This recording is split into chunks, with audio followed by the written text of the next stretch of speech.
Assalamualaikum warahmatullahi wabarakatuh. Waalaikumsalam warahmatullahi wabarakatuh. Bismillahirrahmanirrahim. Alhamdulillah.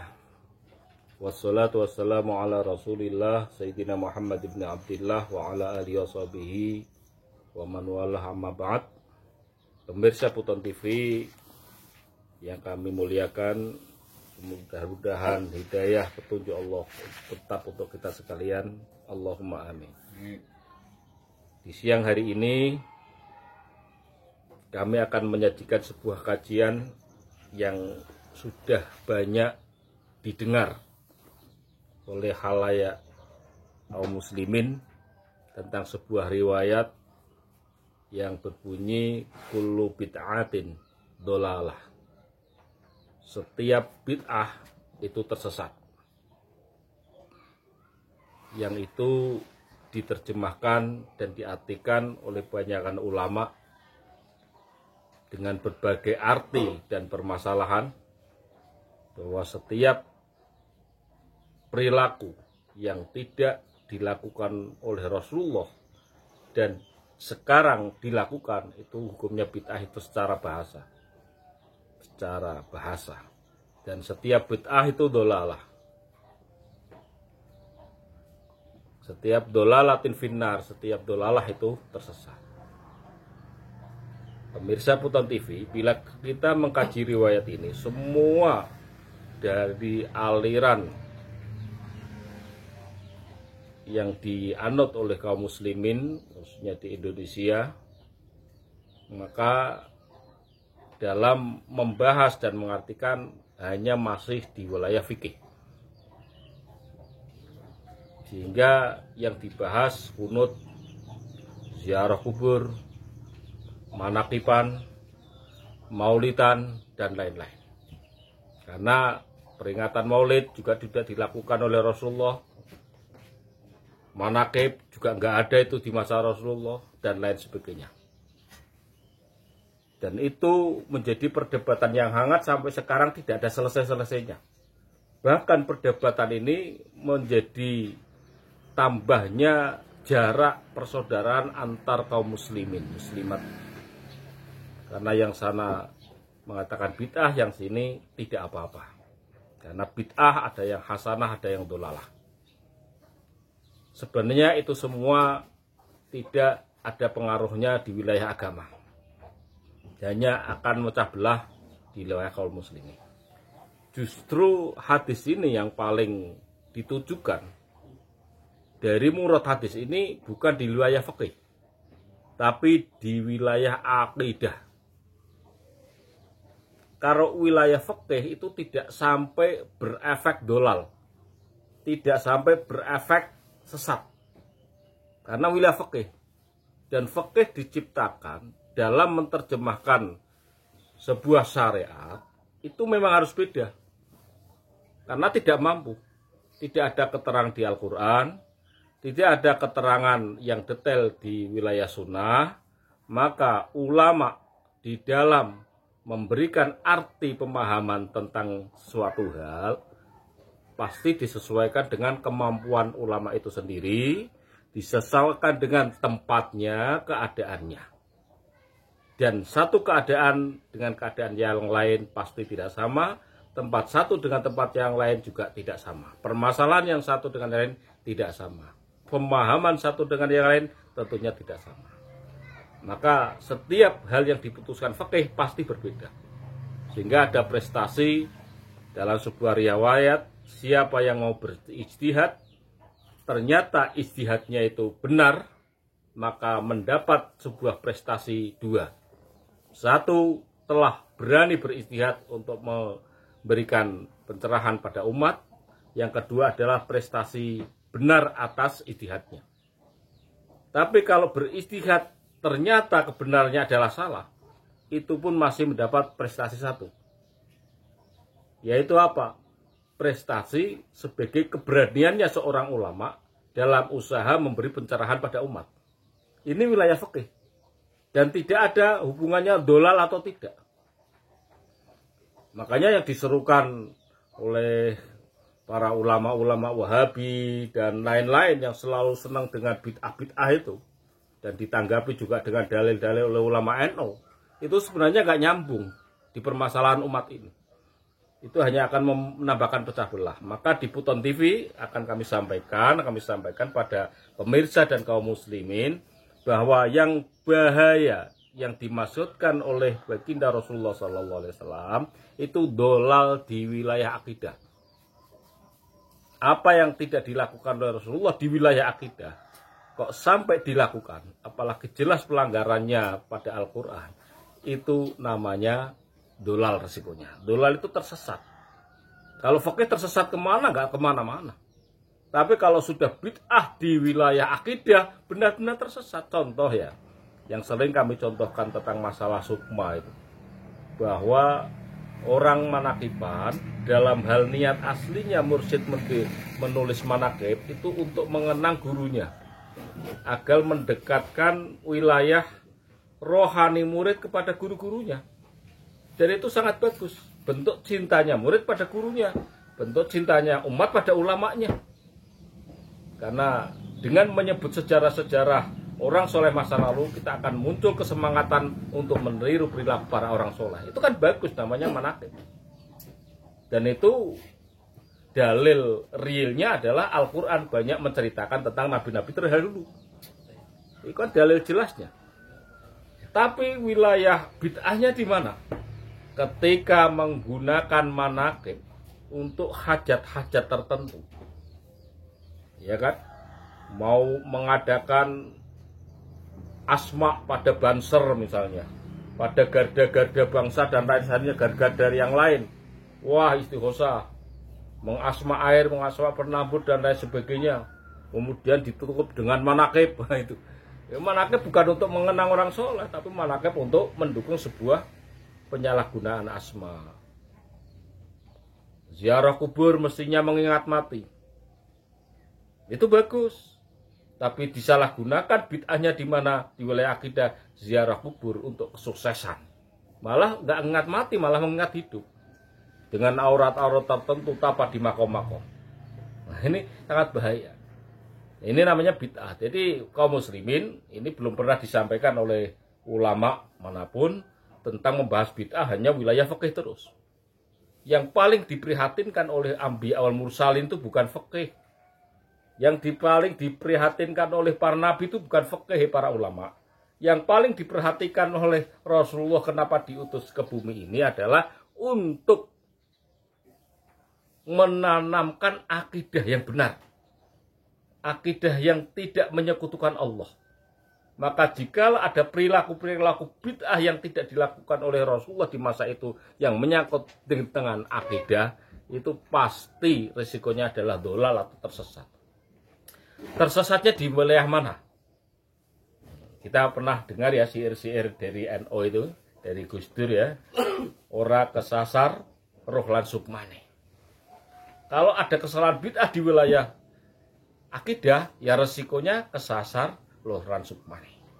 Makanya kami di kajian kesempatan ini juga kami sampaikan bahwa dasar dari penyakit akhir zaman yang paling krusial dan paling inti itu bukan di wilayah iman sebenarnya. Karena tempatnya iman adalah cahaya. Tempatnya ada di rohani manusia. Itu enggak rusak, itu benar. Tuhannya tetap satu, nabinya juga Nabi Muhammad sama. Dalam semua aliran sama di wilayah imannya. Yang rusak di akhir zaman, kenapa utusan akhir zaman sampai turun, itu bukan di wilayah iman. Di wilayah apa? Matalu nurihi kamiskatin fiha misbah al-misbahu fi zujajah az-zujajatu ka'annaha kaukabun durriyun yuqadu min syajaratin mubarakatin zaitunatin. Ini surat An-Nur 35 sering saya sampaikan di konten Futon TV karena permasalahan akhir zaman itu sangat berhubungan kental dengan inti ayat di An-Nur 35. Bahwa manusia itu ada dadanya, miskahnya, raganya, dada miskah. Miskah itu tempat, media. Di miskah, di dalam dada manusia ada misbah, cahaya. Cahaya apa? Cahaya iman. Menetapnya di mana? Di rohaniyah manusia. Fiha misbah. Tapi al-misbahu fi zujajah. Misbah berada dalam zujaj, kaca. Disimbolkan oleh Allah kaca. Apa kaca yang dimaksud di surat ini? Kaca yang dimaksud adalah sukma, jiwa, nafsaniyah. Itu kaca yang di sini dimaksud. Makanya sering kami sampaikan bahwa permasalahan akhir zaman adalah permasalahan sukma. Nah, azujat ini itu indahnya bukan main.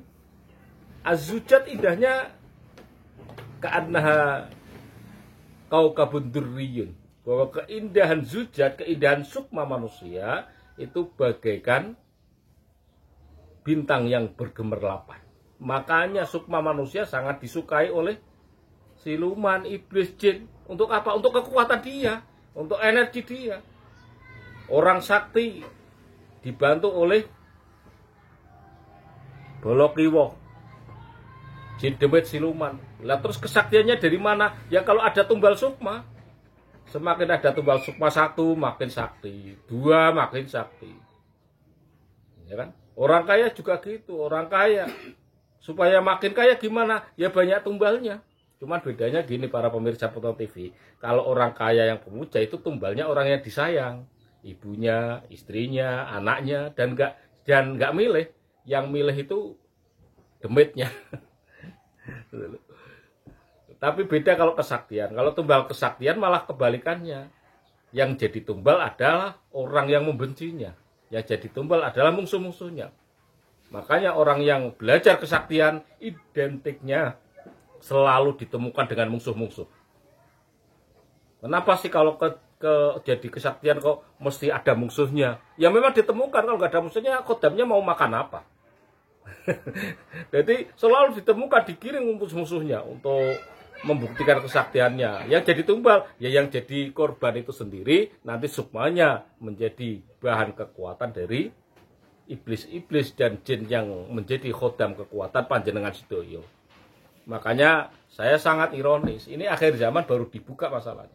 Soalnya pemahaman ini tidak dibuka oleh ulama-ulama dulu. Tidak dibuka oleh pendiri-pendiri Nahdlatul Ulama, enggak. Tidak dibuka oleh pendiri-pendiri bangsa karena belum waktunya.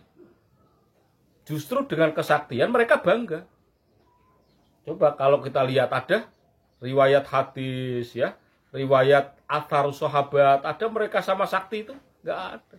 Tapi coba kalau kita lihat ceramah-ceramahnya itu, orang-orang yang notabene jajaran ketua umum PBNU itu, yang saya sering dengar. Ya salah satunya saya dengar langsung itu dari beliau wakil ketua PBNU Mas Zulfa Mustafa. Itu selalu membanggakan. Wah, ulama-ulama dulu itu hebat. Di samping alim-alim juga sakti-sakti. Ya saya hanya mesem ya. Maklum, kenapa? Ya karena Mas Zulfa belum tahu tentang akhir zaman.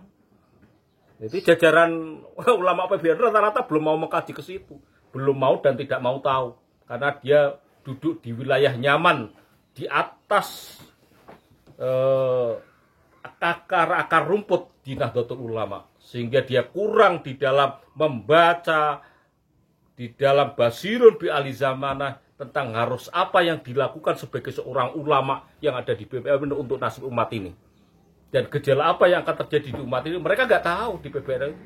Adanya bagaimana saya di PBNU dapat apa dan lain sebagainya. Ini kami di akar rumput anak ranting merasakan yai. Bukan tidak tahu, sangat tahu dengan perilaku jenengannya di sana. Tiga anak ranting itu bodoh semua enggak. Ini permasalahan akhir zaman adalah di wilayah sukmanya. Nah, sukmanya akhirnya diambil. Seperti ini adalah perkara-perkara yang sangat krusial di masyarakat ini. Karena zujatnya tadi. Ada zujat. Nah, ketika diambil kemudian sukma manusianya gimana? Kalau nggak ada sukmanya kan mati manusia. Nah, ketika diambil sebagai pemujaan sukmanya tadi, maka sukmanya diganti sukma palsu. Apa itu? Sukma palsu ada sukma iblis jin setan. Lah apa beda sukma iblis jin dengan manusia? Beda. Kalau sukma manusia, laqad khalaqnal insana fi ahsani taqwim, itu terbuat dari nur. Makanya jiwa manusia, sukma manusia itu disebut sebagai khalifatul ardi. Dalam spiritual juga disebut Nur Muhammad. Dalam riwayat lain dikatakan, hai kaum muslimin, kalau ada dalam dadamu itu ada segumpal daging. Kalau baik maka baik semua, kalau buruk maka buruk semua. Apa itu? Sukma yang dimaksud. Jadi sukma ini yang dimaksud terbuat dari Nur Muhammad. Makanya orang spiritual mengatakan Nur Muhammad itu bukan di mana-mana. Nur Muhammad itu ada di dada kita sendiri. Ya iyalah, itu Nur Muhammad itu.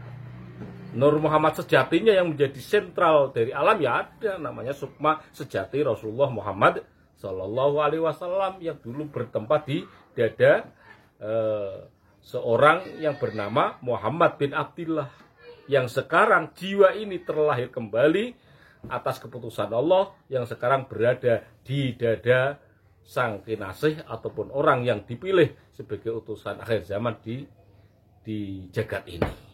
Itu sukma sejatinya. Lah kita pun punya sukma sejati. Lah ini dijaga mestinya. Lah di akhir zaman ini sudah kami sampaikan di konten yang lalu bahwa mayoritas ulama 90% ulama kita di Indonesia itu telah lepas sukma aslinya dan digantikan sukma-sukma palsu dari pemujaan perilaku yang dilakukan selama ini, ditarik dari perilaku kita belum sadar menjadi manusia, belum sadar akan keberadaan ini di wilayah umur 20 ke atas. Makanya di umur inilah kita sering mencoba tirakat ini atas petunjuk gurunya juga tidak paham resiko ini, yang tirakat juga tidak paham. Baru di akhir zaman, karena ini memang penyakit umat, harus dibuka dengan totalitas. Ini permasalahan umat di situ. Jadi kalau sukmanya itu sudah dibawa ke kerajaan jin, kerajaan siluman, diganti dengan kaca yang KW. Lah kaca yang KW ataupun sukma KW dari iblis siluman itu terbuat dari apa? Lah ini yang kita nggak pernah disampaikan oleh ulama. Terbuat dari apa? Terbuat dari nar. Namanya jin aja minarin, iblis juga minarin, siluman minarin, semua jinia itu minarin. Ya tentunya sukmanya juga semua minarin. Lah kalau sukmanya sudah minarin yang ada di dada mayoritas umat ini, mayoritas tokoh negarawan kita, mayoritas tokoh agama kita, ya nggak mungkin lah akan bisa mengajar umat dengan benar, wong dia sendiri tidak benar. Tidak mungkin akan mengajarkan sebuah kedamaian, wong dia sendiri jiwanya juga tidak damai. Sukmanya juga palsu. Yang masih asli-asli menurut kajian dan real istiqra kami di lapangan adalah anak-anak TK, itu banyak yang masih asli. Anak-anak MI itu masih asli itu. Tapi kalau anak-anak pesantren, guru madrasah, apalagi kiainya 90% bahkan lebih, itu sukmanya sudah tergadaikan dengan dan digantikan sukma-sukma dajjal yang ada di dalamnya. Kenapa ada akhir zaman? Kenapa Allah turunkan utusan akhir zaman? Kenapa ada fitnah dajjal? Ini kenyataan hidup. Makanya di Puton TV selalu membahas masalah itu. Dan inilah yang kembali kepada materi yang awal, bahwa kullu bid'atin dolalah ya di sini. Makanya orang yang sukmanya palsu, yang sukmanya terbuat dari api, sholatnya nggak ngefek. Di dalamnya iman pada Allah sama, sholatnya sama, imannya sama, wiridnya sama, Allah, la ilaha illallah, sholawatanya sama lah. Tapi kan pancaran cahaya iman yang ada di roh jenengan sedoyo itu dibungkus oleh kaca yang KW, kaca yang terbuat dari nar, itu yang tidak akan membuahkan kedamaian. Beda kalau sukma jenengan asli, akan mengeluarkan pancaran-pancaran kedamaian. Maka orang yang sukmanya telah tergadaikan di alam-alam jinia, dia identiknya selalu berbuat negatif. Senangnya marah-marah, tebar kebencian, tebar kesombongan, tebar yang hal-hal madmumah, akhlakun madmumatun, itu yang tersebar. Dan sinyalnya pada Rasulullah sudah nggak ada. Meskipun jenengan berdoa, ya Allah mudah-mudahan kita dapat syafaat Rasulullah, syafaat yang mana? Wong Anda sukmanya sudah gak nyambung sama Rasulullah. Oh itu mau mengadakan istighosah, solawat akbar, Batang bersolawat, Pekalongan bersolawat, Pemalang bersolawat, Jawa Tengah bersolawat. ia bersolawat, mayoritas orang yang solawatan, sukmanya juga tidak terbuat dari Nur Muhammad, tapi sukmanya terbuat dari api-api siluman. Nyambung nggak kira-kira syafaatnya? Ini yang nggak tahu siapa ini. Coba ini dikaji lah ulama kita saudara. Jangan sosok jadi pinter alim, mau itu apa itu harus disampaikan Pluton TV. Jangan remehkan, ini sangat penting di umat ini. Mudah-mudahan kita bisa kembali, bisa sadar, karena awal kali dari panjenengan semua bisa terselamatkan di dunia ini adalah kesadaran. Menerima sebuah kajian dan muncullah kesadaran dan muncullah kemauan ingin merubah diri, membenahi diri, apa sekeliruan kita selama ini, dan kita berubah menuju bagaimana solusi atas kerusakan yang ada diri kita, khususnya keluarga kita dan masyarakat. Demikian yang kami sampaikan, mudah-mudahan bisa menumbuhkan sebuah kesadaran kepada pemirsa Pluton TV dan seluruhnya untuk bisa menyelesaikan dirinya sendiri di akhir zaman ini. Demikian, wallahu muwaffiq ila aqwamit thoriq. Assalamualaikum warahmatullahi wabarakatuh. Waalaikumsalam warahmatullahi wabarakatuh.